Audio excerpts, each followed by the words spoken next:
Hey, Marshall, I just checked out this new movie. I think it's going to be perfect for Horrible Horror Podcast. It takes place in Transylvania. Oh, okay, so it's got to be like a vampire movie, right? No. Oh. Well, but it has a pretty sweet, like, punk rock 80s club scene in it, too. Oh, you you know? mean like some action movies from the 80s or something, like Terminator? No. Oh. And it, like, leather, girls in leather with their titties hanging out, and, like, menage a trois, threesomes. Oh, so it's a porn. No. Well, then what the fuck did you watch? I watched Howling 2, Your Sister's a Werewolf.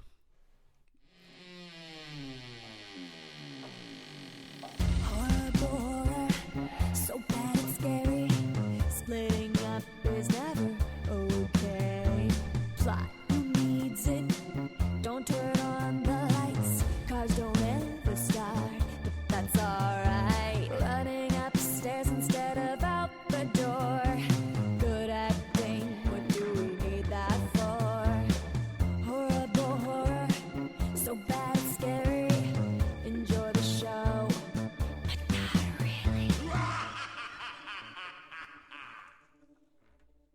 What's up, Moongoons? Welcome to Horrible Horror, the podcast where we watch the worst of the worst in horror movies. Movies so bad they're scary. I'm your host, Mr. Marshall Hampton. With me, as always, is my buddy, my co-host, my best friend, Mr. Aaron Southworth. How the fuck you doing, Marshall Hampton? Oh, that was nice. Yeah, that was a nice one. I'm stealing that one from Nachos McWerewolf. He does that a lot with his intro on the podcast. Here Comes the Spooky podcast. Check him out, the Dukes of Spook. Cincinnati Jeff and Nachos, they're great. We got A werewolf movie. A werewolf movie. This was a listener suggested movie. Nice. Okay. From I believe Moongoon Chris. I believe. For those listening, it's not Chris Samples. There's lots of Chris's out there. But yeah, so I'm kind of excited about doing this one. This is actually going to be an Aaron episode this week, though. But so I think it's going to be. You should still be excited, motherfucker. Still be excited. But before we get that, we have some, basic housekeeping stuff. So you know what time it is. It's time for our corporate shell out moment. Here comes the money. Here we go. Ooh, topical. Here comes Yes. the money.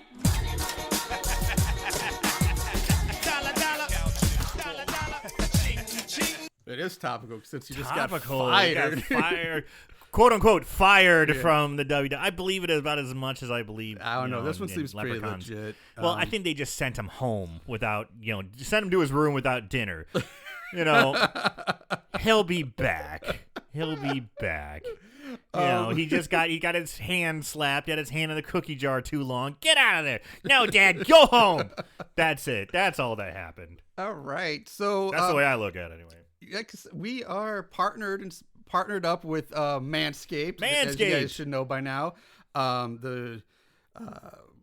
It's going good. Really well. But anyway, we're here with Manscaped. And honestly, I think right now, I want to talk to the ladies out there. Ooh. Which means about 99% of our audience you can just turn off right now.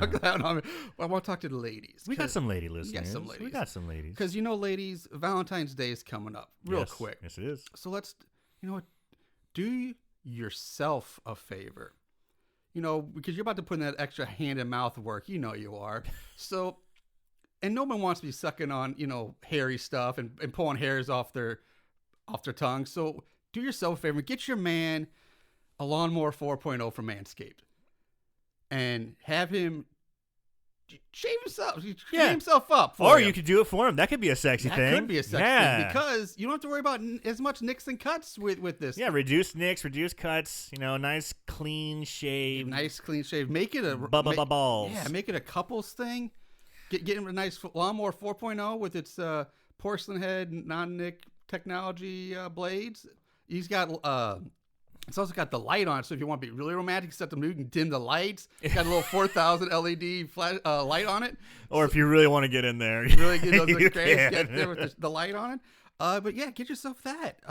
You can shave your name into his pubes. And if you really want to do yourself an extra favor and really, get yourself some of the deodorant, the Crop Reviver. The Crop Reviver and the ball deodorant to really give them a nice smooth and nice scent. For when It's you're good down for there. you. Yeah, Yeah. it's good for you. It helps you out. Good for you, good for him, and it's good for us too because all you got to do is go to manscaped.com and use the promo code Moongoon for 20% off and free shipping, and it ships internationally, people.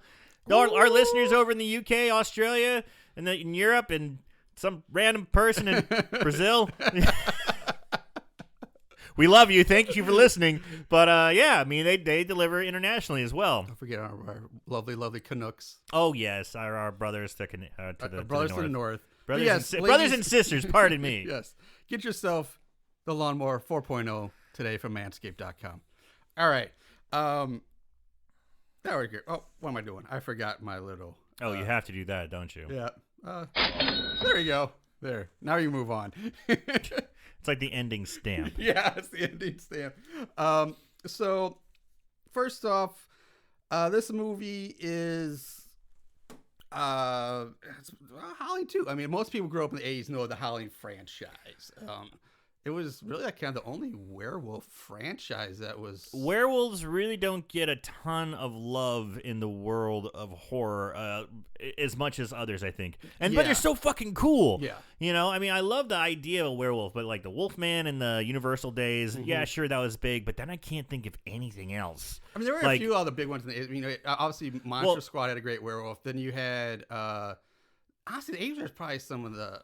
only time you had a lot of werewolves, because then you had Silver Bullet, you had American Werewolf in London. Yeah, American Werewolf series. Then you had God, I always forget the name of it, but it had like this. To me, as a kid, it had one of the scariest movie covers of. I remember, and it had Angela Lansbury was in the movie. I can never remember the name of it, but I just remember the cover of like this guy with long black hair, like screaming, and like you see the wolf muzzle coming out of his mouth. I remember that cover. That one terrified me as a kid. I was like, that's so scary. And I can never remember the name of the movie, but every time I see him, like, oh yeah, I feel like an idiot. Oh yeah, that's it. Duh.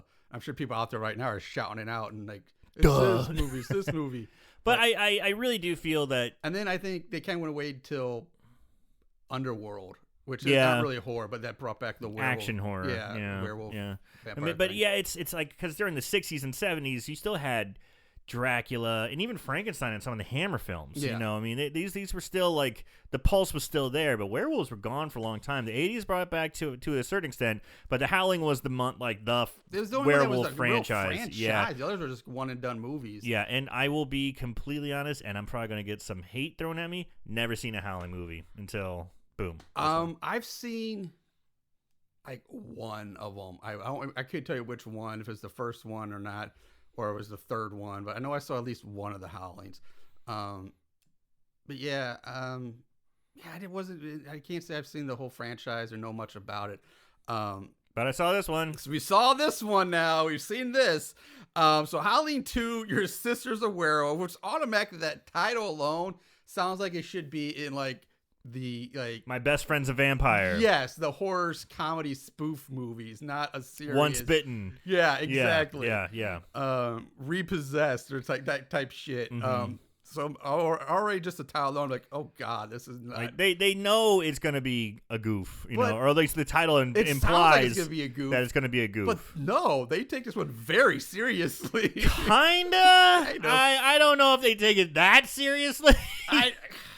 I think some maybe got, I don't know, lost in translation, or there was, I don't know. I think they started off serious and then just said, fuck it. So this was released in December of 1985, based on the book The Howling 2, well, loosely based off of it.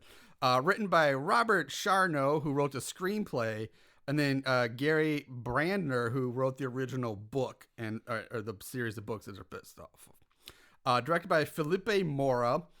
This guy's got 46 credits, including such fine films like The Howling 3, Pterodactyl Women from Beverly Hills, The Hunchback Bee of Notre Dame, I Was a Communist Werewolf. Nice. And a documentary called Dracula Nazi Hunter, How I Learned to Love Christopher Lee and Atomic Bombs. That's the name of his documentary. Cool. You can currently find this movie on Amazon Prime. I believe it's on there for free right now. It is. Apple TV, something called Philo, and Vudu. The cast, there's only, I think, 3 people I'm mentioning right now. First of all, it's the main one everybody knows is Stefan's, played by Mr. Christopher Lee himself. The fucking man. The man. He's in this. Then we have Jenny, played by Annie McEnroe.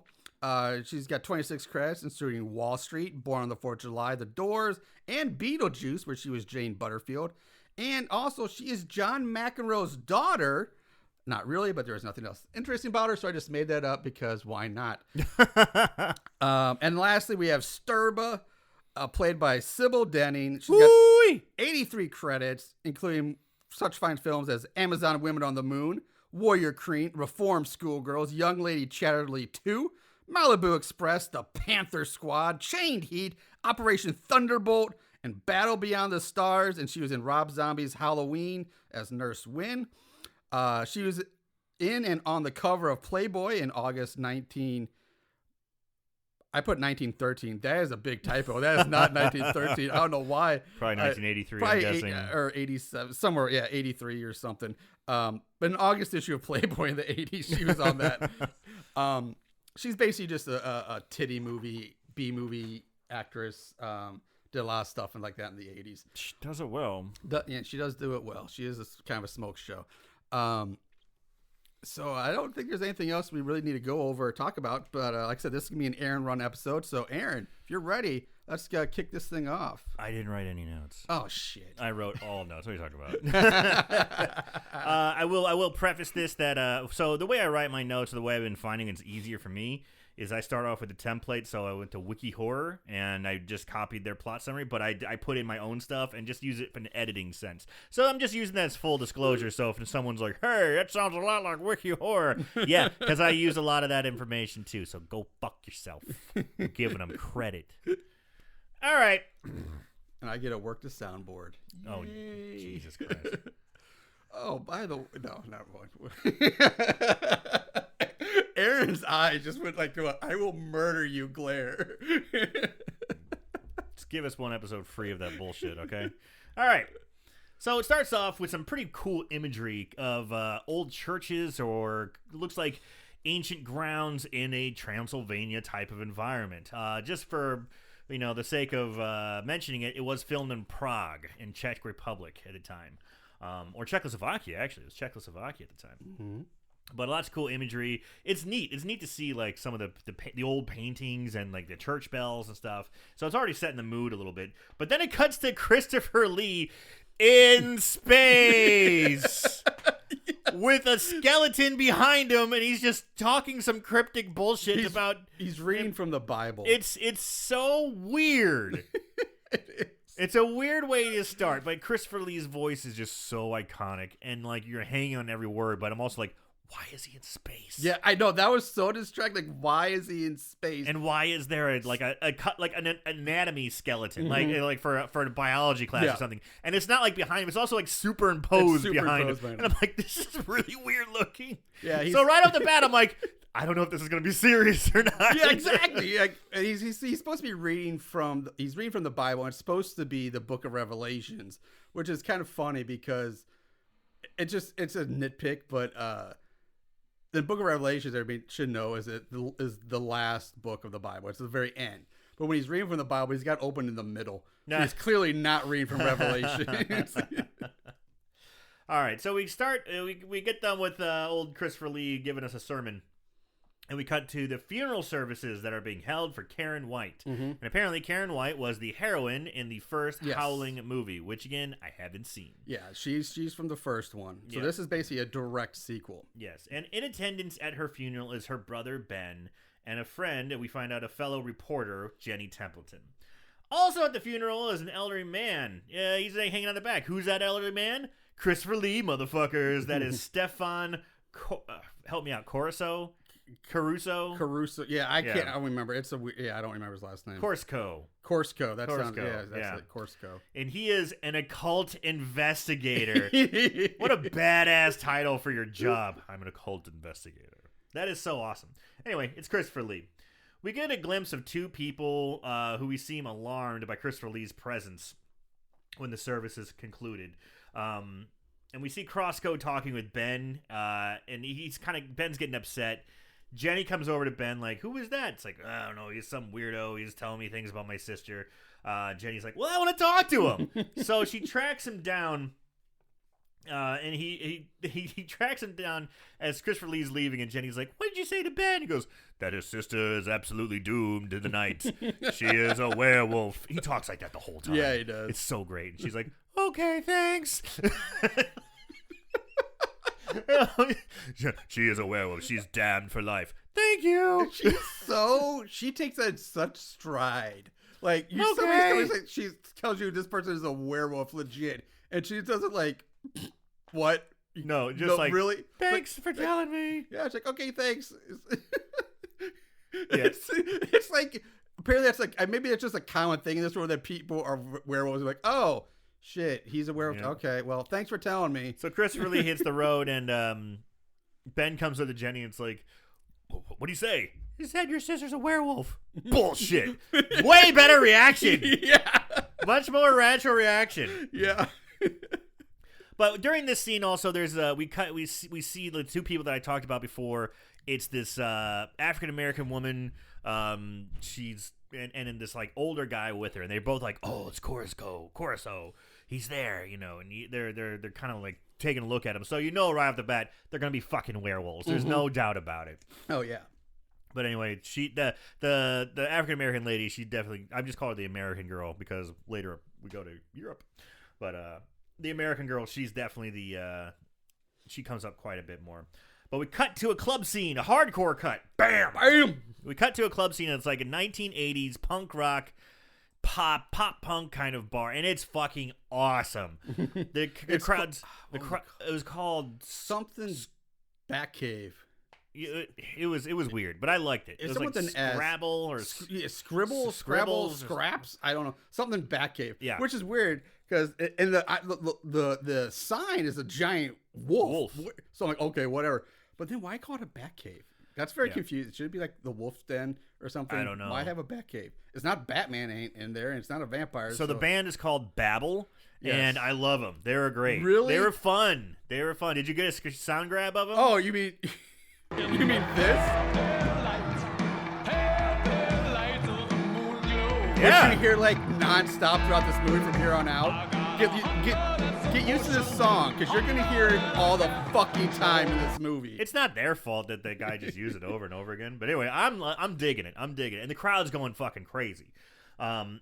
We see Christopher Lee come in there, and he looks about as old as he can possibly fucking look. The fucking fact that I love Christopher Lee in this scene because everybody is like. He sticks out like such a sore thumb. Like everybody's in their punk outfit. Just punk rocked out. And Christopher Lee comes in like bright blue jeans, a tucked in polo, and a tan jacket. And he's like, oh, can I buy these radical sunglasses? Like, you know, it's like the front desk lady is like, you can't enter. Instead of a black tie, like black tie required. You got to wear these corny sunglasses. Your Max Headroom sunglasses. That's exactly what I wrote down. That's exactly what I wrote down. It said he's about as old as he can possibly look, and he's transporting himself to the Max Headroom look of the 80s. It's 80s as fuck. And then he just stands in a corner like all night with his Max Headroom. Christopher Lee is known for like wearing like wool suits or tweed suits, you know, very studious looking British man. Nope. He totally looks like a suburban dad trying to be hip. Yeah. You know, like going through an older midlife crisis. Like, I'm still hip. He looked, I mean, if anybody, like, you gotta think everybody in that club's like, well, he's a fucking narc. I mean, yeah, yes. There's no way this guy blends in this scene in any which way possible. No. So Marshall already touched on it. There's a lot of werewolf themes going on in this bar. It's a werewolf graffiti, and I think even the band is singing about werewolves in the night and howling and stuff like that. Well, let's listen to it again. Yeah. Pale, pale light. Sure. Of the moon. Yeah, okay, cool. Yeah, definitely wolfy vibes. Actually, that's the short version. I should play the longer version. It actually does get more wolf. Yeah. Don't need to. So the American chick that we saw at the funeral is now at the bar, and there are 3 dudes who are super duper smitten with them, and I just call them leather punk, vest punk, and 80s punk. Yep. Yeah. Right. They look just right out of stock bad guys from the 80s. Oh yeah. It's so funny. It's so great. And I did like how she had the skeleton earring. The skeleton. Long-ass skeleton earring. You remember that? That was 80s as hell. I remember my sister had some earrings like that, and she wore them. I was like, those are fucking cool. I always like wanted to like hold them up to my ear because I didn't have my ears pierced when I was a kid, you know. But and in the 80s, if you were a boy, you didn't have your ears pierced. No. Not until like you're like in the 90s. School. Not until 90s, so boy, I started piercing your ears. Yeah. Yeah, it's just the one skeleton on like her right side ding and one earring. It is pretty awesome. So I want to be at this bar. This bar looks freaking awesome. But the gal from the cemetery, she leads the 3 stock punks off to a warehouse to go do something. It's kind of unclear, I guess, to make out or bang. Yeah, it's really weird. To like, hey, just come to some random warehouse with me. I also found it hilarious that they leave.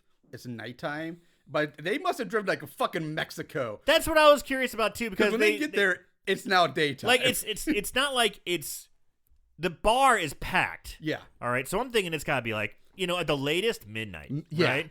People start kind of clearing out around 2 o'clock. Exactly. The bar is packed, so they leave when the bar is at its most rowdy and most packed. So you're right. It's got to be like midnight, and they drive, God knows how far. And all of a sudden, it's the sun's up or sun's on its way up, and they come to this warehouse. It's an abandoned big like it's a warehouse, I guess. Factory, yeah, factory. warehouse That's or what I'm looking for. Yeah, factory. Yeah.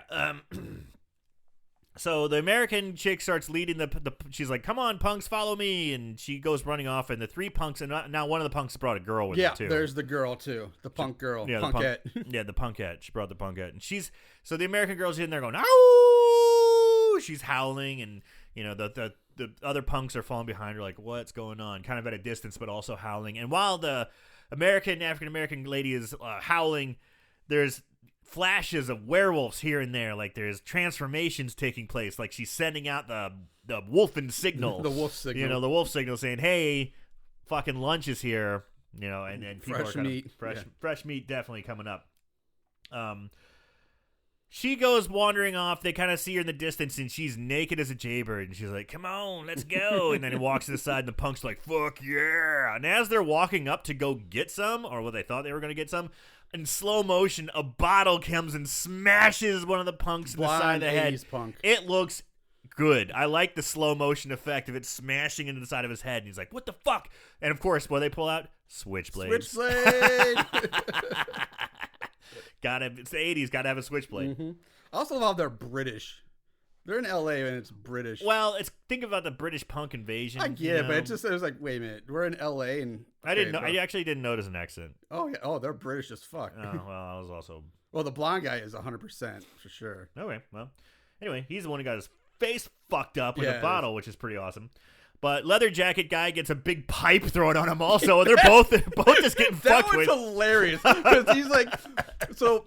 Blonde guy gets the ball smash. Like, oh, that's it. You did. You did it now. You made him mad. He likes to get nasty. You like Deacon. You made Deacon mad, and Deacon Deacon's mad, blah blah blah. And he starts wandering. The blonde guy starts wandering off, and like blonde guy is hype man in the background. He's hyping him up. And he gets smashed with his pipe. Giant fucking pipe, like just comes flying onto her and just clobbers him. It is really funny. It made me laugh because it's like. So they're both pissed. Yeah. He pulls out like this giant like chain. junkyard dog chain. Yeah, chain. But 80s punk sees the American chick and goes on after her.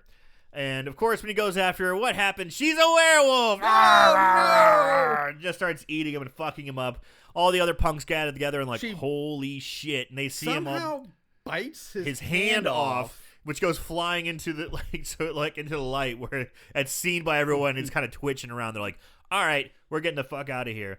Before they can make a run for it, though, a box comes flying out of nowhere and smashes denim vest punk. He goes down.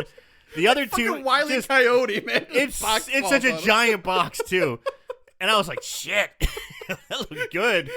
He looks up at leather punk. He's like, "Help me!"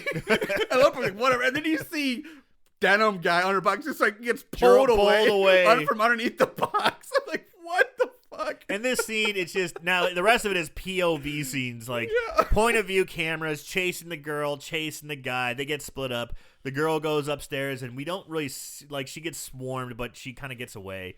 We see the leather punk run on. He's like goes onto the outside. He like runs upstairs and onto like this awning, like a very long awning. One of the werewolves is kind of coming after him. He falls, slips on the awning, and falls off the edge about a whole 8 feet. Yeah, I wanted to mention that one. His badly. fall from the awning is not that drastic of a fall. Because when the girl, she does get out and she runs into Leather Guy's body, who is just like a pile. He's like in a pool of blood. So he had to have landed directly onto his skull. And I was like, I mean, it's possible, but it's a stretch. It's lame because, like, I wanted to talk about this death. Yeah, but let me just finish it here because as she's screaming, going, oh my God, we see hairy arms come around, grab her from behind, and then she gets slowly drugged back into the warehouse. Yes. So, yeah, the leather punk, he makes it onto this awning part of the roof. He's outside the factory. So I'm like, great, you're outside. Jump down, get your motorcycle, drive away. But no, he tries to run back in. He goes back in. Yeah, he's like looking for like these doors. He's like trying to find a way back in. You're like, what the fuck, you asshole? Like, no, you're already out. Just jump off this little ledge, get to your bike, and go. Drop 8 feet. Not even 8 feet. Yeah, I mean, it's not that far of a drop, but yeah, if you hang on to the edge, and if you're about 6 feet tall, you got to drop 2 feet, brother. Yeah, like it's really. It was so bad. And when he falls off and dies, like, are you fucking kidding me? Yeah, that was pretty bad. It's horrible. That was pretty bad. Yeah, so, all right, let's move. So all the punks are dead. All the punks are dead. So we get a nice werewolf little flavor there. We cut to Jenny and Ben, and they're on their way to go see Christopher Lee because Jenny wants to go see him. And Ben's like, all right, fine. We have a Benifer. We do have a Benifer. Yeah. I didn't even think about that. Nice. It just thought of me. Right. We got Benifer now. All right. So Ben's like, I don't know if I want to go. And Jenny's like, look, I know a lot about your sister. I think there might be something to this. They go to Christopher Lee's estate, and Christopher Lee's place is fucking baller. Yeah, it is. For a creepy old Christopher Lee type guy. Apparently, cult investigators make bank, apparently. Well, I imagine if you have to be independently wealthy to make yourself an occult investigator. Because I don't think anyone's going to really hire you unless you're like another proper weirdo. So I imagine you have to be rich first to do that job. Well, it used to be a closed circle club, but now I think the University of Phoenix has online degrees for that shit nowadays. Oh, all right. Well, then it's going to open up a whole kinds of stuff. Yeah. Great. Christopher Lee's like, okay, thank you for meeting me. You recognize these bullets? And he's like, yes, they're silver. These are the same bullets that killed your sister. They came out of She was a werewolf. They were taken out of her body during her autopsy, and now she will forever suffer. You're doing a good Christopher Lee, man. Thank you. I'm kind of digging this. And Ben, of course, is like, fuck off. This is ridiculous. I'm ready to leave. He's like, wait, please, before you leave, watch this video. Watch this VHS. This is my audition for my next movie. Please tell me. Give me tips are welcome. It's my acting reel. Right. But he pops into VHS, and it's basically it's a newscaster who's transforming into a werewolf, and it's absolute pandemonium. Everyone in the newsroom is freaking out, going crazy, and we find out that it's Karen. Yeah, it's Karen during the transformation, and someone starts shooting her. We never see who shoots her. Or who in a news studio has a gun with silver bullets? Who's ready to just shoot the news anchor on cue? Like, what? I guess we need to see the first movie, but just taking this out of context, what cameraman or producer is sitting behind their news studio with a gun with silver bullets ready to shoot the news anchor? Right, and so Christopher Lee kind of breaks it down for us and says that this was planned. She, wanted her death. She was part of it. She was like, hey, I'm going to turn someday. Next time I turn, someone killed. Like, I guess that was the all right. I guess I missed that part. Yeah. I forgot about it, Ben's like, bullshit, fuck you. I'm going to kick your ass. And, he storms off. Don't come near me again. And, I'm sorry. I forgot before I said that. Before he goes, now that the bullets have been taken out of her, I am going to go to her mausoleum and stake her in the heart with a silver or titanium stake. It's the holy knitting needle. It really is. It looks like a fucking knitting needle. I guess it's just been dipped in holy. It's a silver holy knitting needle is what it is. So it's really strange that he's talking about this. Staking through the heart is pretty much synonymous with vampire. Yeah. In and I could be wrong, I'm not a werewolf guy, but from what I understand, it's like silver will kill you. Now you have to still do a killing blow, but as long as the instrument is silver, it will kill you. It's not like you can't nick their arm and they'll die. You have to do a kill, like slit their throat, stab in the heart, shoot them a bunch, whatever. That's from what I understand. Yeah, I always thought silver, like it had to be like a silver sword, silver bullets, some kind of silver that had to be like, I guess, somehow get into their body or bloodstream or something. I don't know. I guess it's like vampires, man. They've changed the lore so many different times. Each movie has its own lore. But yeah, I was like, wait a minute, piercing a heart? That's a vampire thing. But very vampire. Okay. And it gets worse from going on, too. Yeah, I'm like, the knitting needle? Okay, I guess that's silver, sure. But makes sense, I guess. But all of it doesn't have to be in the heart. You could jab them in the neck and it would still kind of I was work. Dracula for years. I know this will work.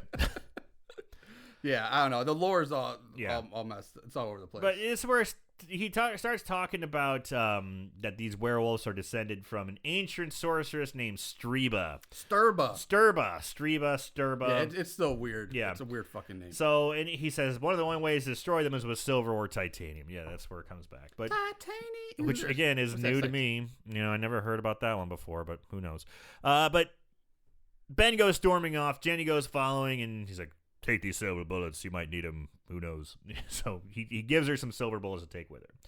Jenny and Ben leave, and Jenny invites him up for a drink. The drink of choice, V8? Yeah.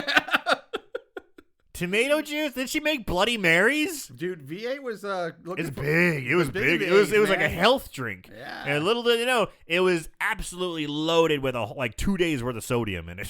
Yeah, get that corporate sponsorship somewhere in this movie. Get that V8. I'm like, if that's the one thing I don't want to drink in the middle of the day is a V. Like, I'll have a Bloody Mary. Can't get that Coke or Pepsi? You go to the V8 Yeah. for your sponsorships, your product placement. So, we're disgusting. Ben's talking about how he's pissed off that, old Christopher Lee is going to impale his sister, and he's like, fuck that, I'm going to kill him. He gets really upset, and he takes off. Jenny comes following, bringing the silver bullets with her. Let's see. And then they pull up to the cemetery, which when Ben gets out, and he has a gun with him, but he's a pretty big guy, and it's a smaller rifle. It looks like he's carrying a Red Ryder BB gun. He's a pretty big dude. Yeah. He's he's tall, he's very broad, very like classic 80s handsome, And anyway, a BB gun, it just looks like a BB gun in his hands. But I like this scene because the cemetery, it's atmospheric, there's fog, you're breaking into a cemetery. It's pretty cool. You can hear howls in the background. I'm enjoying it. I'm having a good time. So they're on their way to the mausoleum where Christopher Lee is, and he's about to drive a stake into Karen White's corpse.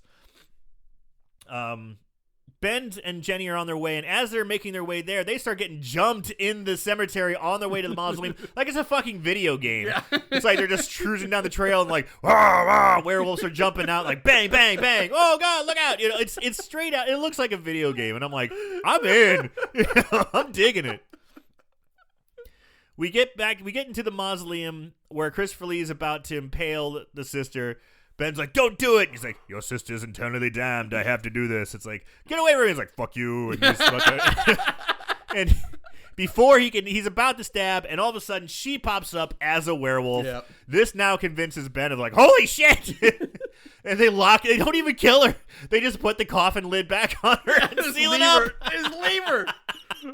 What assholes. I know. What fucking assholes. And as that happens, more werewolves burst in. There's more shootouts, more fighting. One of the older he looks old. He looks like an old man werewolf. He gets injured, and he goes wandering off. Christopher Lee, don't let him get away. They chase him down, and as they're running, they grab a fucking small net, throw it on the werewolf, which apparently knocks him the fuck down. I don't know if it's like stitched with, like, laced with silver or something, but they just throw this tiny. I don't know where they fucking got a net from. They just were running, and they leached out and grabbed it off the ground. I know. It was who leaves a net? Why is there a net in the cemetery? There, it's just there. They throw it on this guy. He goes down, and Christopher Lee comes up with his titaniums. He's like, "You tell me what's going on. I'm going to kill you." And he's like, "No." He's like, if you don't tell me, I won't kill you. He's Yeah. like, please kill me. Wow. That was such a quick switch. That was such a quick switch because he's threatening him. He's like, I'm going to kill you if you don't tell me where he is. He's like, I won't tell where Streba is. That was Sturba. Oh, I won't say where Sturba is. All right, I won't kill you then. No, please kill me. Just like that. Just like that. Just like that. Then he goes, they're in the dark country. And he's like, rest in peace, my friend. Bam! Stabs him. And as he stabs him, we have like the reverse werewolf effect. And he turns out to be a little bit older guy. He doesn't look that old. And he seemed like he was in hell or in pain and was tired of being a werewolf. But it's like, dude, come on. You're not that old. Don't worry about it. You're like 48. He was older than that. Whatever. But yeah, it's so. I don't know.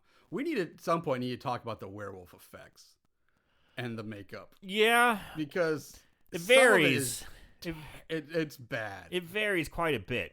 Some of these they don't even necessarily look like werewolves half the time. Sometimes they look like monkeys. Or Planet of the Apes kind of look. That's what I'm saying. Very Planet of the Apes-esque. Like it does not look very wolfish at all.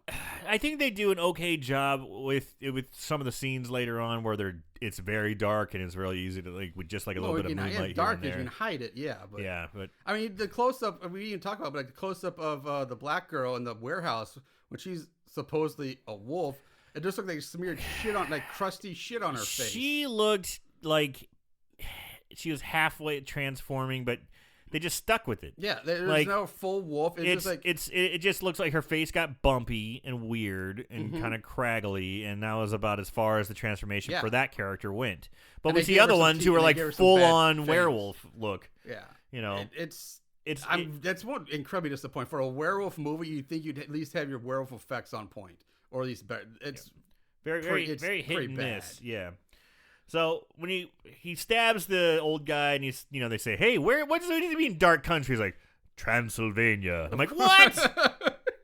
We're going. As soon as I heard dark, I'm like, oh, fuck me. We're going to I knew it. I knew he sees something. Oh, we're going to fucking Transylvania. And Christopher Lee's like, Transylvania. And all of a sudden, like that again, Ben, Jenny. All right, we're in. When are we leaving? Immediately. Yep. Okay. All right. I'm in. Yes. It's awesome.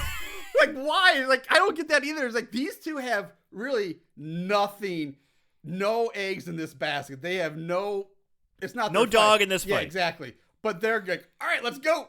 Like, let's drop everything we're doing and go to Transylvania to get Streba. Kind of see Jenny, because if she's like a reporter, she's doing this for a story or something. But Ben's like, well, my sister's a werewolf. Yeah, you just trapped her in a coffin. She's still alive in there. Let's go to Transylvania. Yeah, like he should have. He'd be like, I'm out. Like you, okay? Like I got to either take care of my sister or I'm just like. There's really no. Yeah, they have no real motivation to go to fucking It's not like, hey, we gotta go to Orange County or Beverly Hills. Or even across country, go across the world on a whim. It's like, yeah. So they go to Transylvania. And we first see the American werewolf lady showing up in Transylvania, where she's greeted by this other guy. I love this part though. I did like this. This I call him the drone werewolf, because everyone is like, all the powerful werewolves seem to be females, and then they've got this one guy. He's a guy, but he just kind of a drone, like one of those drone bees who just humps the queen. That's all they do. But when they greet each other, they kind of look at each other and they give each other little sniffs, a little bit from a distance, like dogs. And I was like, that's cool. I did like that. I thought that was clever. And often he's like, okay, let's go. Your smell checks out. Well, I think they had some pendant that they put together odor too. Smell, but then they had pendants, and they put the pendants together. The pendants lock. It's like, okay, you're part of the club. Let's go. He packs her into this giant. It was like a World War II van for shipping troops. Mm-hmm. It's like a troop van or truck. And it's so weird. But he gets in the car and he's talking to the guy. He's like, wow, she's absolutely beautiful. And it's like, yeah, she is really beautiful. I'm hungry, and so are the men. Oh, okay. And as they're driving down the street. They decide to pick up some Wiener Schnitzel, some snack. So they're driving down the street. There's 2 German backpackers like Dankeschön, wearing the shortest shorts, shortest 80 shorts ever. It's tiny fantastic. little shorts. But they're German bopping down the street, and they get picked up, and they're like, "Oh, hitchhike, yeah." And they're like, "Yeah, hop on in. Thanks. Okay, cool." Ah! As soon as they get pointed to the back of the truck, they just get. And mauled I did like the driver. He looks over, he goes, "Ah, schnitzel." I was like, "Okay, that's pretty funny." I liked it. All right. That's another thing we didn't talk about. Again, we're talking about werewolf lore. Apparently these werewolves don't need a full moon to turn and can be out during the day. It's a good point. Well, werewolves can go out during the day, right? Well, don't they need the moonlight? But the thing is, they silver, the full moon they turn. So out right there, nighttime. Right. And they turn at night. I guess I don't know. Maybe in human form, if they turn at night, I guess they could still be werewolves during the day, but they have to turn at night. But you never see it. It's always at night. They always by morning. They're back to human form. Back. Yeah. So they wake up naked. Like, what did I do? Yeah, exactly. So the wolves at the factory were out in the middle of the day. And you're the right. black girls You're totally out in the middle because it's totally daytime right. there. Totally they right. just like change at will. So the whole full moon lore gone. They don't follow that. Apparently, they can be werewolves any time of day, anytime they want. Which would be awesome. Would be awesome. Yeah. So yeah, there again, just some confusing lore. It's a good point. It's a good point. I don't know what the rules are. Well, it's about to get weirder, Marshall. Yeah, it is. Because we go into a coven of werewolves. Who are holding an occult ritual involving blood and a captured young woman. It's like this is like an S&M sex club too. Yes, we're talking like leather. Like some of the girls have titties. There's a bunch of like half naked chicks. Yep. Some of them got titties hanging out. Some are wearing like leather corsets and stuff. Like it's a cornucopia of bondage, if you will. And then some are wandering around. Others, and then there's other women that are wearing like rags or like chained up to like pillars and posts. It's a nutty scene. Yeah, and they're chanting. It sounds like they're saying, Ubadiah, Ohio, or something. I can't quite get it out. Like snow day in Ohio. I don't know. It's something like that. We see some ancient fucking crone standing there, and this is Streba. Sturba.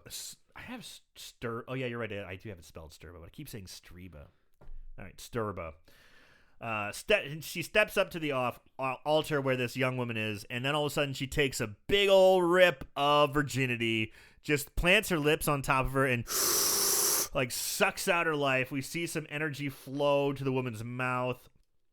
They ripped off life force. It's revitalizing her and transforming into a young, hot piece of ass. Yep. Sturba then takes her. So now Sturba's in her full hot Playboy model glory. Yep. So she was an old lady, took a hit of virgin, boom. Now she's took a hit of virgin. Now she's I love it. Hot to trot. She's so hot to trot, she probably hasn't been laid in a while. She takes her 2 favorite werewolf followers and brings them to her private chamber for a little bit of savage decadence. Oh God. Yes. So this is where we get a menage a trois of our drone werewolf and our American werewolf lady. And it is weird. It's so weird. And it goes on for a while. A long time. Where it's like rawr, rawr, rawr. It's so weird. And Sturba's getting horned up. She rips off her top, which comes up later. She tears her top off in a very passionate way, exposing her breasts. Yeah. It's pretty awesome, but it's just so weird. And I'm not going to go deep into it. It's weird. You just got to check it out. I'm going to go deep into it. Oh. No, I don't know what else to say. It's fucking strange, dude. It's supposed to be, it's like werewolf sex, werewolf menage a trois. But the thing is, it's so poorly done that it's not it's bizarrely done. Yeah, first of all, you think for hands down, why is somebody not being humped doggy style? Literally, come on. It's right there for you. Come on, people. Come on. It's right there. But no, it's, first of all, they're also like in this weird hybrid form the whole time. They're not in wolf form where their faces are all weird. They just grow hair. Tons of hair. They're tons just of body hairy. hair. Yeah, just tons and tons of fucking body hair. And then they just like kind of kiss and nibble at each other. And then it's just, we lay there, caress each other while going, yeah. And it just goes on and on and on. It's fucking strange. You know, those folks could use a little bit of Manscaped. You know what? I think you're correct. Because it's so hairy that is his name Vlad too? I think the guy's name's Vlad. No, it's something else. It wasn't Vlad, but let's just call him Vlad. We'll call him Vlad. But Yeah. the drone one, Vlad, he would definitely, and Sturba would very well benefit from a lawnmower 4.0. They all would. Yes, from manscaped.com, because you can go there, get it with the promo code Moongoon, get 20% off. And free shipping And free internationally, shipping. so it might ship to Transylvania too. Yeah, so, just like we said before, it's not just that you can get. You can get the crop reviver, you get the ball deodorant, you get... We're doing a whole nother ad here. Yeah, we got to do a whole nother ad because that's what they pay for. You can get the shampoo conditioner combo, which I believe is actually pretty good. For them, they could use it on their whole body. Yep, a whole body. They'd probably go through a bottle or two of that real quickly. So get on it there. Get on it. Lip balm, they got all of it. So manscaped.com. Promo code Moongoon, 20% off and free shipping. That's right. Boom. All right. So we cut to Ben, Jenny, and Christopher Lee, who are now also in Transylvania, driving down the street, and they seem to be stopped by a bunch of villagers who are hanging next to a car, and one of the Gondado ladies from Resident Evil 4 is laying on the ground. She looks straight out of Resident Evil 4 as one of the Gondos ladies, like in the village. She's got the handkerchief. She's got a babushka. Like, it's totally her. Yeah. So they're just standing there, and they're like, hey, what happened? What's going on with this lady? Oh, she got hit by a car. And she's like, she's lying on the ground going, blah, blah, blah, blah, blah. And just like, look, it almost looks like Chillerama, like when that chick got hit by the car and where her brain came out? Yeah, where her brain came out. It was very much like that. And they're like, okay, well, are you guys going to help her? It's like, you guys got it. And the villagers just leave. They just walk away. And as soon as they walk away, old babushka on the ground starts going, and she starts to transform into a werewolf. Again, in the middle of the day. Very good note. Pick up by Marshall. Christopher Lee's like, don't worry, I've got this. Bam! Just stabs her right in the chest with his silver knife, and she dies. They don't seem too upset about this. They're like, that's weird. All right. Yeah. Nobody seems that upset or bothered that there's a werewolf. There are werewolves wandering around, apparently in the streets in the middle of the day. Yeah. It's like common thing over there, apparently. It's like, and all right, so it's whatever. even weirder is Christopher Lee just starts walking away, and Jenny and Ben are like, hey, where you going? He's like, I'm going to go see some folks. I'll meet you. What? He just gets out and starts walking off. He just And leaves like, them. whoa, see you at the hotel. Okay. Wait, Okay. Thanks, weirdo. So Ben and Jennifer, Ben and Jenny arrived to Transylvania, to Hotel Transylvania, and they check in to room 666. 5,000. Which is kind of funny because even Ben goes, I don't think there's 6 floors here. And he goes, they're like, ha ha ha ha. That's funny. Man, it's definitely a hotel werewolf. I think the guy checking him in is the guy who was driving the truck early. So it's you can tell right off the bat it's a werewolf place, but it must have some aromas in there because as soon as Ben and Jenny go up there, Jenny's like, "Hold me, Ben, hold me," and he's like, "Okay." And they just go to Pound Town. So it's pheromones, man. It's something. It's the pheromones in the air because they start going to Pound Town, and outside their hotel is a festival going on. It's the festival of the full moon. And we see the drone werewolf guy in human form out there participating in the festival. Yep. He's clapping his hands, he's doing a dance, and he starts sniffing the air. What's that? He starts to smell a little bit of porking action going on in the hotel, and he's all about it. He's like, ooh. Yeah. Ooh. He's like, yeah, people are getting it on. He's like, yeah, good for you, folks. See, I kind of like that. If Ben would use the Manscaped ball lotion and crop preserver, that smell would be much nicer and more pleasant. From manscaped.com, Moongoon promo code Moongoon 20% off. Okay, we got it. After they get done boning, Ben and Jenny come out and they just sort of, and like you can tell they're both like, hee hee, hee, we had sex. Like they're all giggling and smiling, kind of poking at each other like, hee. Some dwarf across the street's looking at him and he's like, hey, and like Jenny's like, I see this dwarf across the street. You see him? And Ben's like, how could you not see him? And the dwarf signals for them he beckons them to follow. And of course you've got to go follow a dwarf whenever he beckons you and follows you because you have to. It's just the rules. Have you ever not been walking down the street and see a dwarf beckon you and not followed him? You may go on a quest. You may be at given an amulet. You may get pot of gold. There's all kinds of things that can happen. You may just get headbutted in the dick, but you know what? It's gonna be a story to tell. It definitely will. And you're gonna follow a damn dwarf. So the dwarf leads them to Christopher Lee.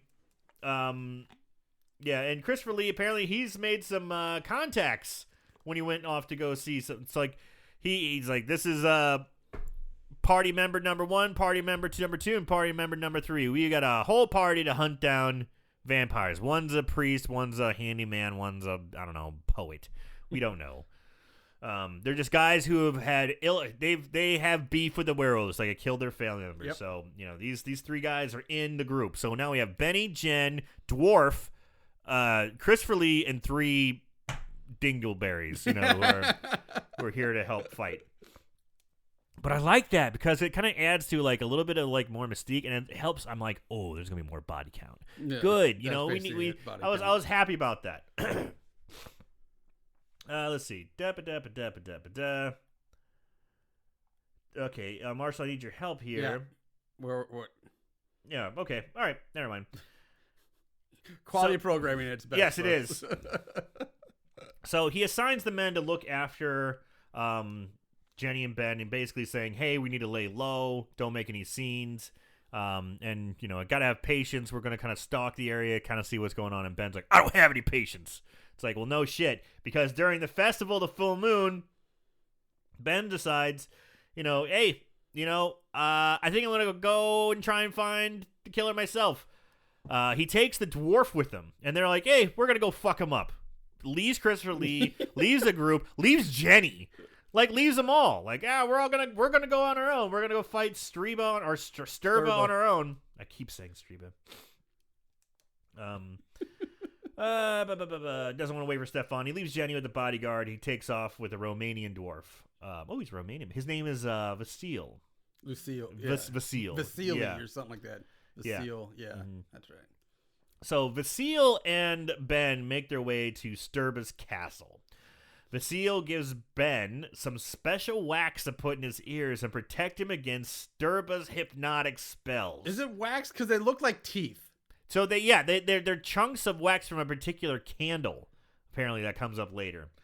Okay, all right. At one point they look like fucking teeth. They look like magical teeth, not wax. But they stick them into their ears. Yeah. There's a wolf guard, standing there, and Vasil, he's fucking handy with a knife, because from a distance, the little guy chucks a knife, probably a good 30 feet, hitting the guard, killing him. And he's like, yeah! As he's running to go get his knife, the dwarf jumps in the air and clicks his heels, and I'm like, this guy's fucking awesome. He did not have to do that. He did that because he was wanted to make Ben happy. Check it out. I'm a dwarf clicking my heels. And that's why you follow a dwarf. And that's why you follow a dwarf. That was so awesome. But as soon as he gets in the front guard, as soon as they kill the guards, Sturba has alerted their presence. And dude, is she pissed. She gets up with some crazy voodoo staff and some sweet ass 80s sunglasses and starts to chant her outfit. Can we just talk about her outfit for a second? Of course we can, please. Yeah. So the only time we've seen her is naked or whatever, but now she's wearing this it's like a corset or a one-piece swimsuit with these boots that come up all the way to her ass, but it's not part of her outfit. No. It's separate boots with arm clasps, a cape on, her hair is gigantic, and her titties are pushed up. Teased out to the moon. It's such a crazy look, and she's got black Ray-Ban sunglasses on. Big, huge ones, that take up a big portion of her face. Very 80s looking, and she's got this voodoo kind of staff with Witch a doctors. vampire werewolf thing on it. It looks like a bat, but with Yeah. the body of a wolf with big wings on it. It's so It's weird. so strange. I kind of dig it. It's incredible. Yeah, it's a really unique sight to Yeah, see. so she gets up with that crazy voodoo staff and sweet sunglasses, like I said, and starts chanting. And then this chanting is making werewolves pop up all around them. all around. So again, it's another bang, bang, boom, roo. There's just pandemonium going on. Ben and Vasile try and run away, but Vasile falls over, and as soon as he hits the ground, boom, both his earplugs pop out of his head. Yeah. And he starts grabbing his head going, just freaking out. Ben's trying to help him, but he's like, go, run, help Jenny, save him. And he basically shoos him off. Yeah. Ben hits the road. Vasile is still running around, but he gets up and he runs. He seems to be okay for enough. But she starts to chant more and chant more and chant. And as she's chanting, he's grabbing his head. He's like, ah! We get a close-up of his face. Blood is running down his nose. His teeth are all messed up. He's squeezing the side of his head. And it chants so much that his eyes fucking explode out of Yes, his head. They fucking do. It's so awesome. Eyes explode out from his head from chanting because his magic wax teeth thing popped out. And again, this is another weird ass like what? What? So howling or her chanting causes your eyes to explode. I got a solution. You see these fingers? Boop. They fit really well into those ear holes, buddy. They probably do a better job than wax. I think, what is there comfort? And what's the range on that? And why is he the only one that suffers from it? Like, wouldn't all the townspeople then be like having their eyes explode out of their head? We don't know the reach. There's no explanation for why it's just him and Ben because he had the wax. Like, why does it only affect them? It's so insane. But Ben escapes. He goes back to the town trying to find Jenny, but when you ditch her, she might leave, pal. So he can't find her. He meets back up with Christopher Lee, and Christopher Lee's like, "Well, you fucked up. Why did you do that?" And he's like, "Well, because I wanted to get." Okay, well let's go suit up. And they go in and they start getting their weapons. It's like, here's a titanium dagger, here is a hatchet, here is different things. And he goes, Ben, to his credit, it's all like small knives or bizarre, medieval weaponry. Yeah. And he goes, "Do you have any more conventional weapons?" He's like, "Oh yes, holy water." Like, what? More titanium. And this, a fucking ancient gun. So he looks like he was from World War I or sooner. And then Ben's like, "Yeah, I'll take that. USA, USA." More conventional weapon. Yeah, here's holy water. The most conventional weapon. It's like, some like the mystical oil, like some oil enchantments things. Like there's more. It's like the most ridiculous quote unquote conventional weapons. That's nothing. Like, werewolves were, in my understanding, were never affected by a holy water. That was a vampire thing, or an exorcist thing, not a werewolf thing. I just wish someone would be like, excuse me. That just makes them smell like wet dog. And Stefan, I gotta let you know that is for vampires. That's not gonna work on werewolves. So, just want to help you out. I think you guys vampire and werewolf hunting kits mixed up. Yes. So. Right, yeah. Well, I have this left over from my vampire days. gonna It'll go probably work. Let's give it a shot. So, we're looking for Jenny. Can't find her because Jenny from the block has gone off with one of the hotel guys who was supposed to keep an eye on her, but he turns out to be one of Sturba's werewolves. And he gets really horned up for her and says, "I want to make love to you." Yeah, out in the woods. I forgot about this guy. He knocks her down and starts getting on top of her, but he gets grabbed by a hairy werewolf and dragged off, and we hear Sturba goes, "Teach him some discipline." Sturba now has Jenny. Mm-hmm. They are really into like S&M stuff, man. Discipline, dragging him off, and shit. He's getting some whipping. So she leaves with Jenny, and we cut back to the werewolf coven, but for some reason we're splicing in shots of the club at the beginning of the movie. So we have the werewolf coven where there's almost like an orgy going on, where all the ladies in the leather are like writhing around, and the American werewolf's getting all horned up. Sturba sitting in some throne as they're all writhing around her. And then we cut to the club scene. So it sounds... Yes. Because this is playing again. Yeah. This is playing while they're all writhing around, but they're showing pictures of the coven and then pictures of the club, cutting back and forth. So it's really weird. Yeah. So it's like, did they transport the club to the coven? Yeah, I thought that was so weird too. Like, wait, we're in Transylvania. That club was in L.A. What's happening? And Yeah. why is that band still playing? You're right. That's the longest set ever. So we cut then to the B Squad hunters, basically the 3 and Christopher Lee, on their way. This is what I call them, the B Squad expendables, because they're all fucking old. Every single one of these guys are old except for Ben. And they're trucking through. They're on their way to the castle. And are they in a fucking jungle? Because the sound effects that they use in the background is like, and we're supposed to be in Transylvania. Yeah. Where is the howling noises? All of it is so much like jungle noises. Like there's like wild, like birds in the background, and it's the middle of the night in Transylvania. I'm like, come on. I didn't know there were howler monkeys in Transylvania. So as they're trucking through, they start getting attacked by werewolves, and holy shit, is this awesome! They're fighting off werewolves. So it's the 3 helpers, Christopher Lee and Ben, and they're all fighting off werewolves. Bang, bang, slice, howl.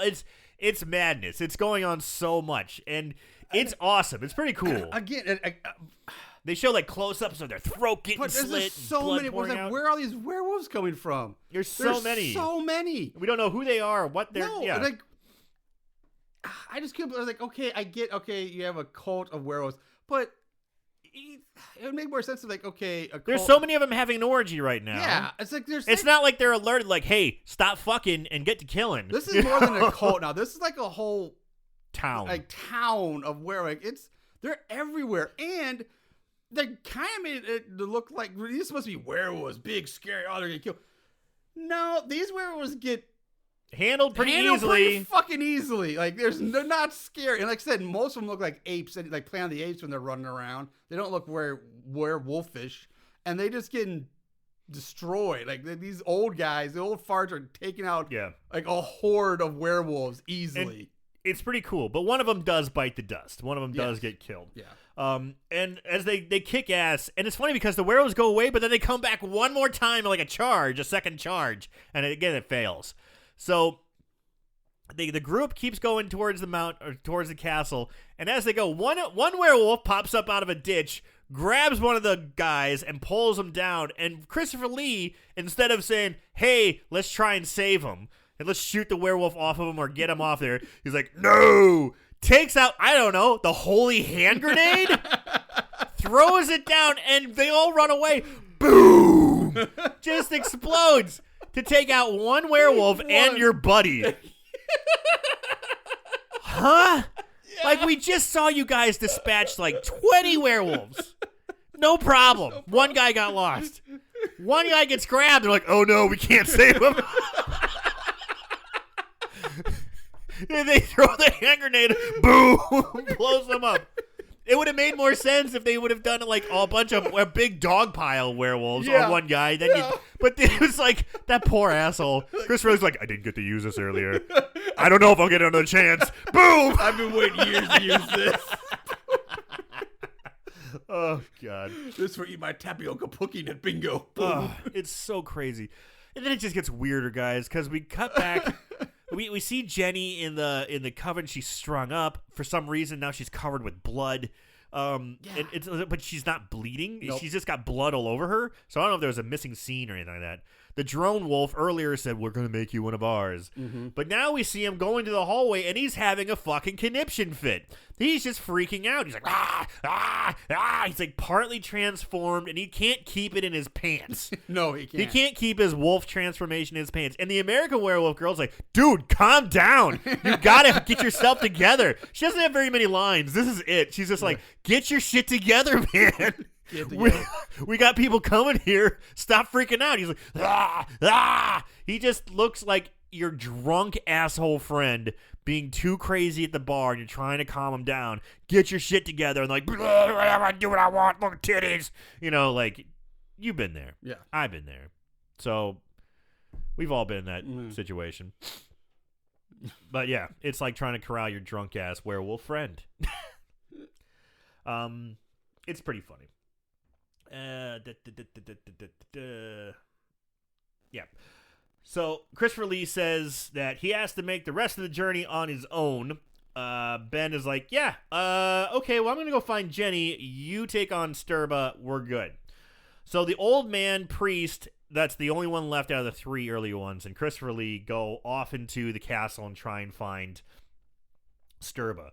The old man priest finds the bad bitch herself first, but he doesn't last too long when all of a sudden he comes in with an axe. He's like, I will kill you. And he takes 2 steps, and Sturba just tosses the voodoo stick at him with the weird bat on him, and it grabs onto his mouth, and holy shit, it's so bonkers. This is insane. The little figure on the staff is alive and starts fucking his face up. Either by fucking or just clawing. He's just like, it looks like he's humping into his face. And then he shoots in tentacles or something into his mouth. His eyes are turning red. He's ripping his whole face apart. He starts pulling out his tongue and all kinds of crazy. I'm just like, what the fuck is going on? It looks so bizarre, but I kind of love it. It's epic. It's pretty fucking wow. Yeah. I can't even with that one. It's shoving something in his mouth. I have no idea what's happening, but it's great. And the goddamn werewolf lady goes strutting off, and Jesus Christ, does she keep her body tight. This is where I saw her walking away, and I was like, yeah. Sturba? Yeah. Yeah. Yeah. Yeah, Sturba's body is pretty smoking. Yep. Pretty so good. then we go back to Jenny, and in comes the drone werewolf who's freaking out, can't keep it in his pants, like, ah! It looks like he's about to eat Jenny, and the American werewolf lady goes, stop it, cut it out! She starts whipping him. Whipping him. She literally starts fucking whipping him. Just starts whipping him. Just starts whipping the shit out of him, and they're fighting because he wants to eat Jenny, but the American werewolf lady's like, no, you're not going to eat Jenny. And while they're bickering, in comes Ben, boom, boom, boom, blows a hole through the head of the drone guy. I mean, it says a slow motion shot of the back of his head exploding, which is pretty awesome. And he stabs the American werewolf chick in the chest with a blade, killing both of them. Very unceremonious deaths. He just gets the drop on him, he's like, bang, bang, gotcha. And these 2 main characters are gone just like that. God damn it. Ben frees Jenny, and they make a run for it. We cut to Steph. So they're making a run for it. Christopher Lee then enters Sturba's lair, and the two start to size each other up. Sturba reveals that Christopher Lee and her are siblings. Yeah, there's the big shock. There's your big drop. I'm like, what? So he's like, you could never resist me, brother. And is she implying that there was some ancestral siblings going on, like some Alabama type siblings? The implications are weird, and maybe that's why Christopher Lee's like, I've got to kill her. No one can know. No one can know my dirty secret. I banged my hot sister. No shit. God damn it. So she begins casting a spell on Christopher Lee, and it's this really shitty 80s effect of like crappy drawn on lights, and the whole time he's mentally telling himself, this cannot happen, you need to be strong, don't fall for her tricks, she's pulling you in, the power of Christ compels you, don't give in to the pussy, you know. But he seems to be drawn closer and closer to her. He finally walks up to her, they embrace, and as they're embracing, Christopher Lee ain't playing that shit. No, he pulls out a titanium dagger and wham, stabs it right into Sturba. Sturba, you're right. And they start to kind of sway back and forth, and boof, they burst into flames. All while Christopher Lee is reciting, I don't know, more poetry or something in slow motion. Holy shit, this is weird. Yeah. They go up in flames. They're dead. Ben and Jenny run through they escape the castle, run through the festival. There's a band playing on top of the stage, and Ben jumps up onto the stage, points a pistol right at the nose of a violin player. It's like, which way to America?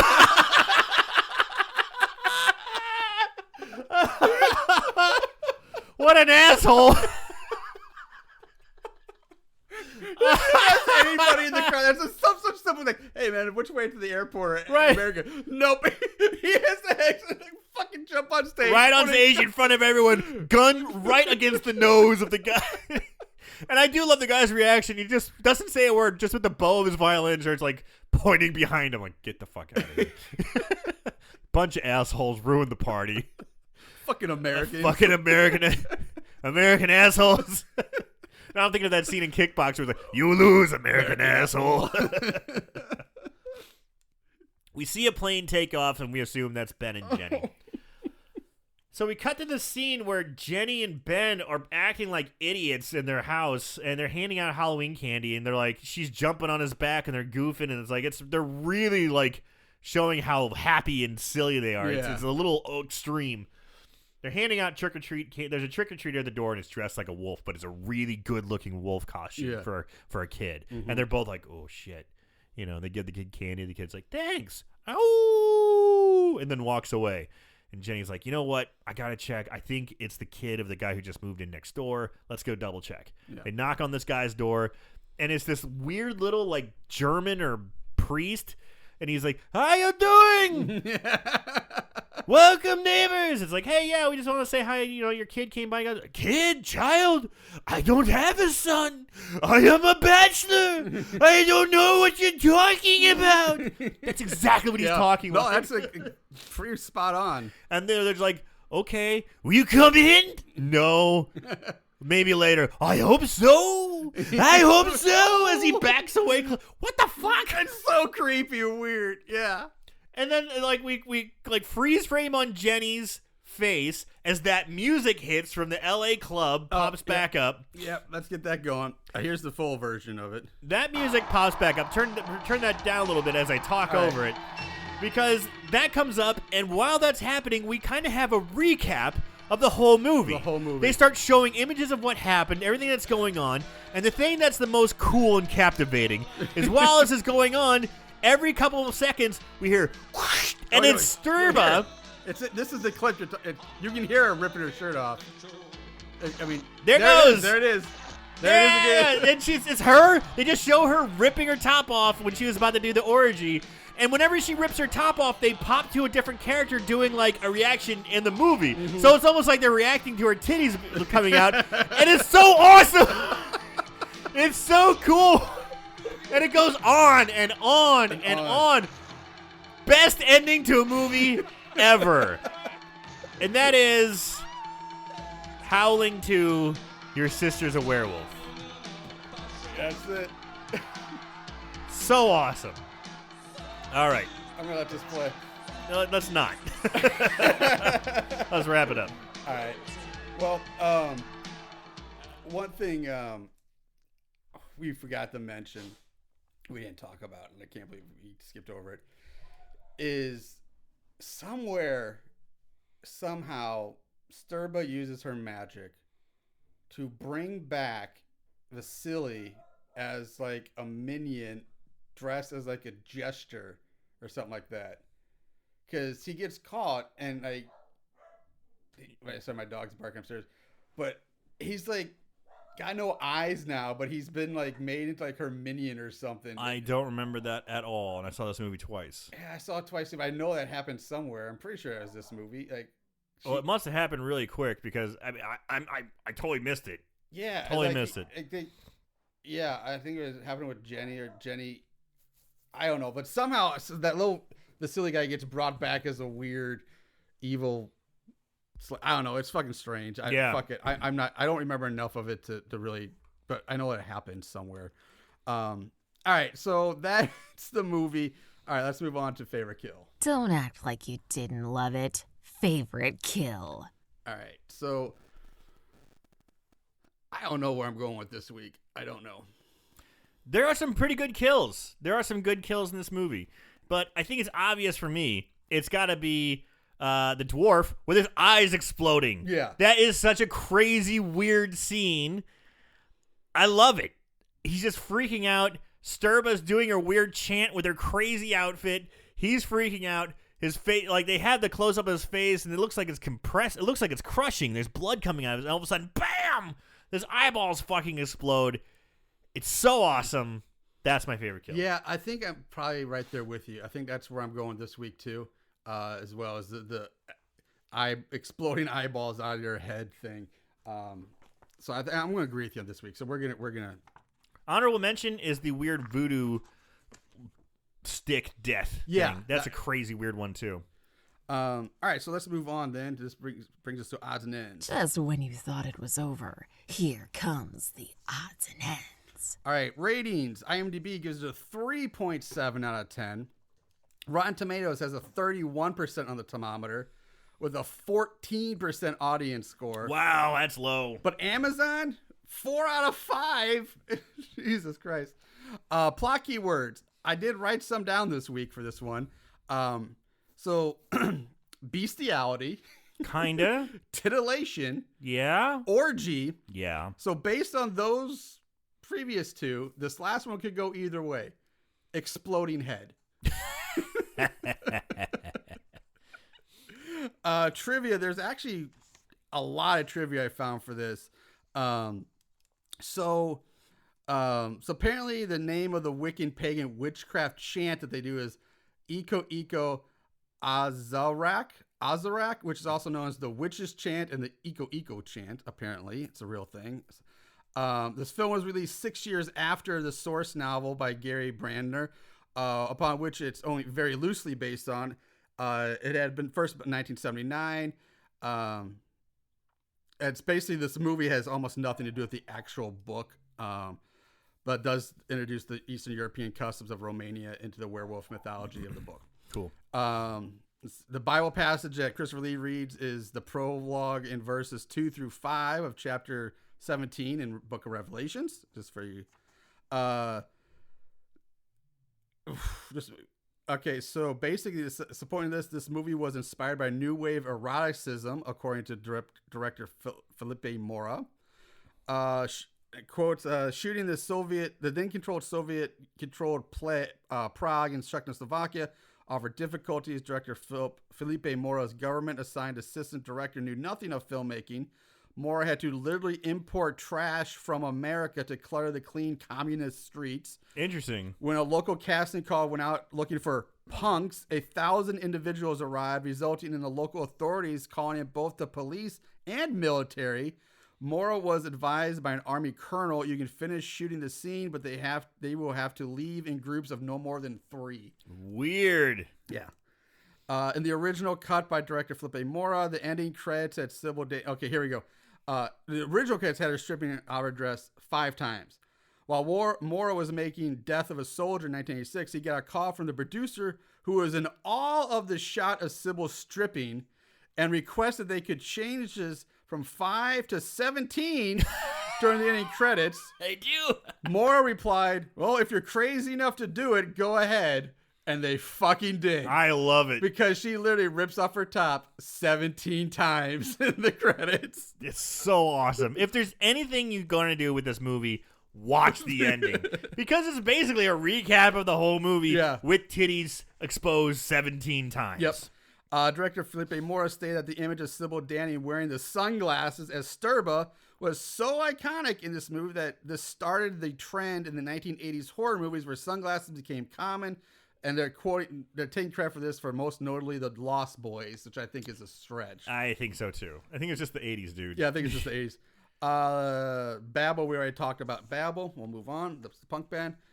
Joe Dante, director of Howling 1, was never offered the chance to direct this movie. The rights to the book, Howling 2, was owned by one of the producers and Gary Brandner, the author of the book. Brandner, who was not a huge fan of Dante at the time, was not likely going to consider him to make the sequel after his displeasure with the director loosely adapting the first Howling novel, which is weird because this one's even worse than the first one based on the book. Yeah. Director Felipe Mora said that, Sir, Christopher Lee felt that Reb Brown and Annie McEnroe were so bad in their roles that Lee was often offset frequently in a way as if he were wishing himself away from being in this movie. So Ben and Jenny were so bad. He's just like, Jesus Christ. Yep. There were plans to have the character Marcia Quist from The Howling returned in this movie. However, Elizabeth Brooks did not want to do this. According to rumors, she had just been diagnosed with brain cancer, or according to another account, she was not too thrilled with her nude scene in the first movie. According to the website, one website, Joe Dante assured her that she would be pretty much concealed by the fires and the miracles of trick photography. However, she was quite rather surprised to see herself in living color in the shot. Needless to say, she was not happy, so Marcia Quist was replaced with the character Marianne, played by Marcia A. Hunt, which is the black girl. So that's the one that got replaced. Somebody else. According to director Felipe Mora on recent commentary, when the crew arrived in Soviet-controlled Prague, he asked the local authority for a location to shoot the werewolf's lair. To his surprise, he was taken to a Catholic church and was shown the church's crypt. He loved the location, but felt uneasy about doing sex scenes that contain nudity and killings in a church. So he went to the priest to tell him about what they were going to do, and much to his surprise, the priest gave his permission. He was taken aback and asked the priest, "Isn't this considered desecration?" To which the priest replied, "Absolutely, but we've been asking the Soviets to allow a bishop from the Vatican to come visit us for years, and now they have to for sanctification." The next day, he received a call from a priest informing that he called the Vatican and they gave him the go-ahead.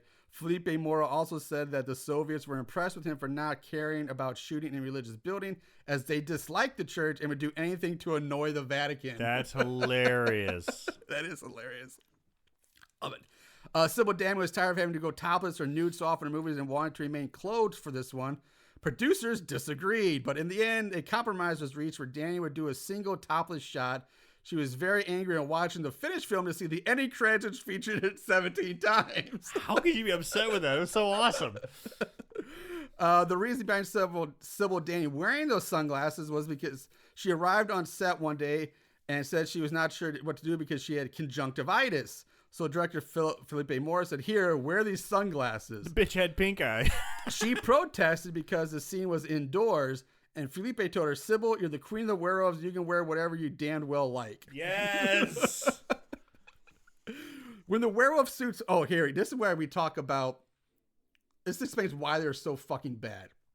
When the werewolf suits finally arrived for the shoot, they were contained in a crate marked 20th Century Fox, Planet of the Apes. No shit. Director Felipe Mora was horrified to find he had been sent monkey suits, which we literally said they look like fucking monkeys. And I said, like, look, Planet of the Yes. Apes. And dude, I had no idea. I had no clue. He quickly contacted a producer who replied, "You're talented, you'll make it work." Mora tried to get his point across that the monkey suits were impossible to pass off as werewolves, only to have the producer hang up on him. Stuck with monkey suits, Sir Christopher Lee overheard the dilemma and came up with the idea to help make the ape-looking werewolves work with the improvised line, "The process of evolution is reversed."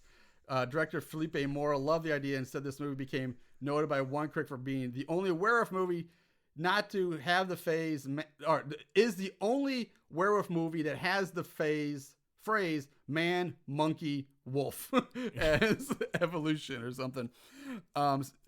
Sir Christopher Lee was cast in Gremlins 2, the new batch. One of the first things he did was apologize to director Joe Dante, who had directed The Howling 1, for being in this movie. Christopher Lee also stated in an interview that at the time the movie's American release, that his reason for accepting the role is because he had never appeared in a werewolf movie before. Yeah, I So saw he that wanted one. to do That a was movie. funny. But He's like, I haven't done a werewolf movie before. and unfortunately, Sure. this was his first one, and it was miserable for him. Amateurs. And this was just a cool fact about Christopher Lee that makes it. This is really cool. So director Felipe Mora did not know that Sir Christopher Lee was a war hero in Czechoslovakia, where they filmed. This was not something that he was allowed to talk about, but during World War II, he was part of an intelligence agency, and so when they showed up to film this movie in Czechoslovakia, he was greeted with a hero's welcome at the airport when they arrived. That's when Felipe first found out about his past, how he had been involved with killing one of the top Nazi officials, Reinhard Heydrich, and everything. Felipe couldn't believe it. On one day, he took Felipe to Prague to visit a church. He remembers Sir Christopher Lee saying, "Dear boy, please come with me and let me tell you about what I've seen." And then he took Felipe inside to the basement and proceeded to tell him a story about how this was the place where people had been trapped by the Nazis and some very terrible things occurred here. It was such a profound moment for Felipe because he realized just from where Christopher's gravitas came, He had seen true horror firsthand in his lifetime, and he used that in his performances. He was also a Nazi hunter for a couple years after World War II. God damn! Christopher Lee lived such an intriguing and complicated life that most people don't have any idea who he was beyond being such an iconic actor. And that's what led him to make that documentary titled Nazi Hunter. That's some like that. baller ass shit, Yeah. man. I didn't know that. Christopher Lee's a fucking Nazi hunter, man. God damn, he's awesome. I Yeah. always liked Christopher Lee, but he's gone up way bigger now. Yeah. So that Nazi was hunter. Nazi Legit Nazi hunter. Yeah. Fucking A, awesome. Yeah. So that's the trivia I got for this week. So let's move on to Mortal Kombat Combat. At the end of this day, one shall stand, one shall fall.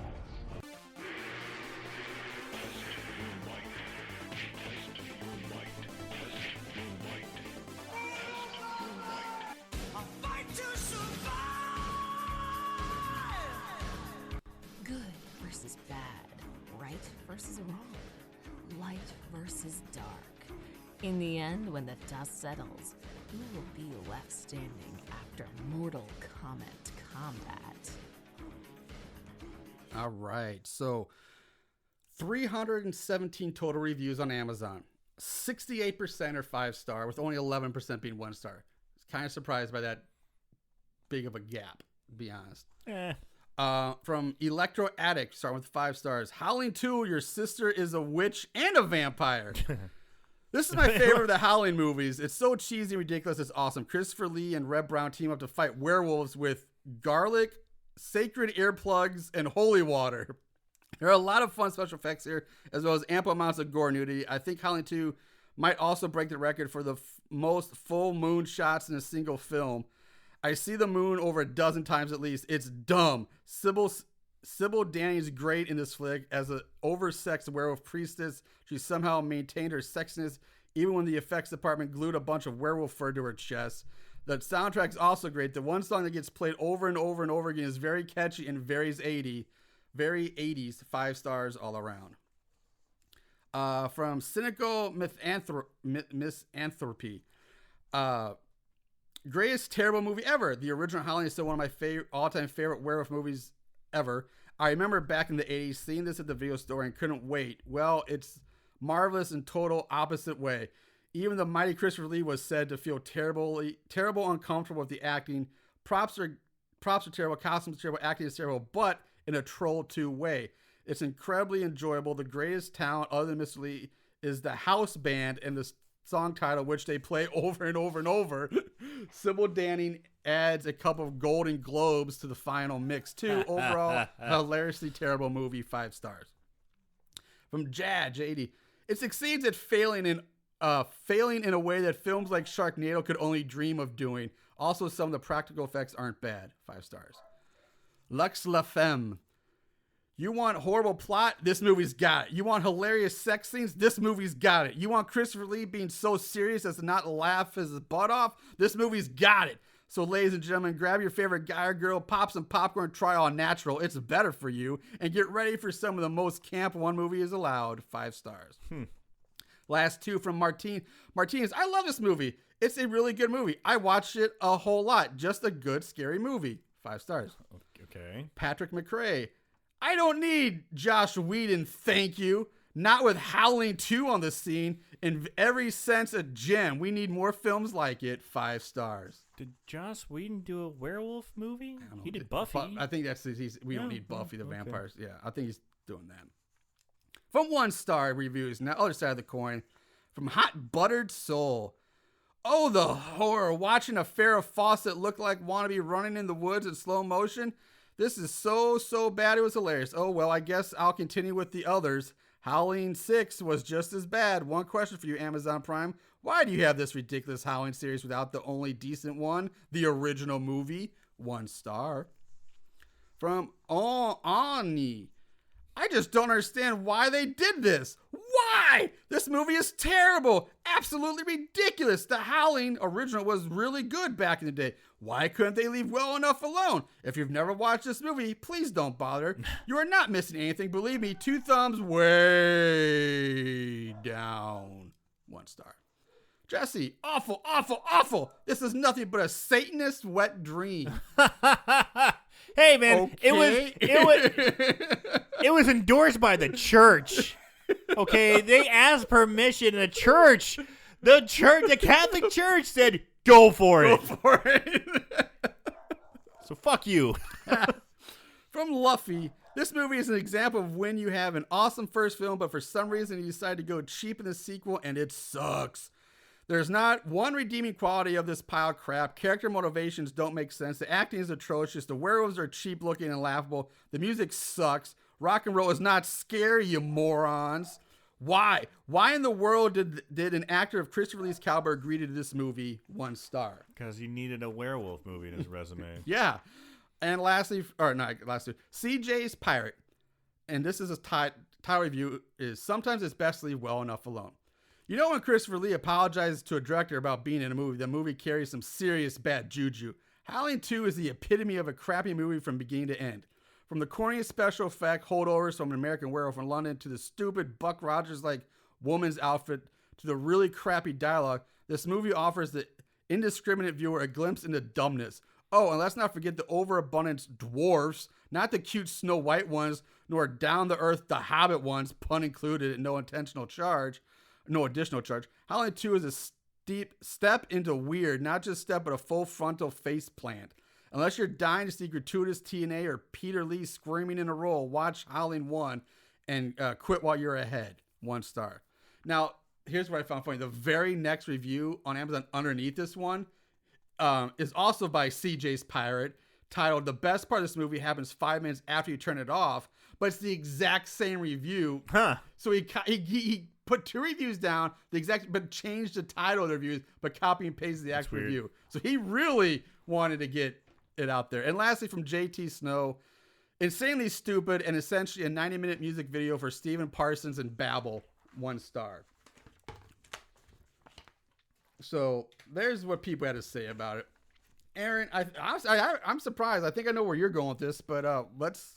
So bad it's good. I love this movie. I thought it was absolutely a fun ride the entire time. Right off the bat, I'm hooked. I'm like, Christopher Lee's in this? Fuck yeah. In space? All right. Right off the bat, your sister's a werewolf. Okay. Punk rock band. Weird punk rock band. Okay, awesome. Like 80s punk rock. It's fucking fun. They go to Transylvania. There's werewolves jumping out left and right. Bang, bang, bang. Shoot, shoot, shoot. There's titties. It's so much fun. So much fun. Horrible effects. So corny, bizarre, strange. I fucking loved it. So bad it's good. I gotta say, I'm surprised. I'm a little surprised, but I'm in a good way. That's fun. Now, on the other hand, I was torn. I was coming in thinking, so bad it's scary because, man, it's like a lot of negative reviews said, like it is like so much stuff doesn't make any sense. The werewolf lore is just all over the place. There's no like rhyme or reason to anything in this movie. Nothing makes sense. The characters are terrible. Their motivations are lackluster at best for any. If they even have them, they're never explained really. It just. And then the werewolves look more like apes than wolves. Like nothing. It's just bad. The special effects are bad. The practical effects are pretty bad. But I kind of, the more I'm thinking about it, and listening to your enthusiasm, I'm kind of like, it is a trippy fucking ride, man. Like there's so much weird shit, like werewolf orgies and like an army of werewolves that get taken out. Christopher Lee kills his friend with a grenade for really no reason. Him killing himself with Sturba on fire, which apparently they're siblings, which that came out of left field. Like, what the fuck? Like, because at one point they literally say Sturba, she's hundreds of years old, like a vampire. Yes. Christopher Lee, then that would make him immortal too, apparently. But why is he immortal? He's not aware. That's never explained. Like, it doesn't make any sense. I can't believe I have to. So yeah, Sturba, 100-year-old, hundreds of years old, like a vampire. She's eternal, blah blah blah. And here's just a dude, but that's supposed to be your sister, like or sibling of some kind. It makes zero fucking sense. But I think at the end of the day, I'm changing my. I think I'm gonna go so bad it's good. Yeah. Just because at least at least for one viewing. I don't know if I'd watch a report, but at least watch it once because it's fucking insane. It's a great party movie. Yeah, I'd say, it's kind of like watch one with friends, some beers, and just sit back and like laugh at it and its ridiculousness. But yeah, I was originally going to say So Bad It's Scary, but I'm thinking, I had a lot more fun thinking and looking back. Yeah, I'm going to say So Bad It's Good, at least for Nice. one viewing. Your dog loves it. My dog loves it. My dog won't shut up upstairs. So anyway, that's going to do it for us this week, I think. So you know what to do. Yeah, it's one more time, just for good measure. Just to beat you about the head and shoulders with this song. Yeah, just like the movie does. It does. But it's, you know what? I still don't mind it. Really? I still don't mind it. It's not bad. I got so sick of this song. So sick of it. But all right, Moongoons, you know what to do. Watch some more horror movies. And remember to always keep it tight.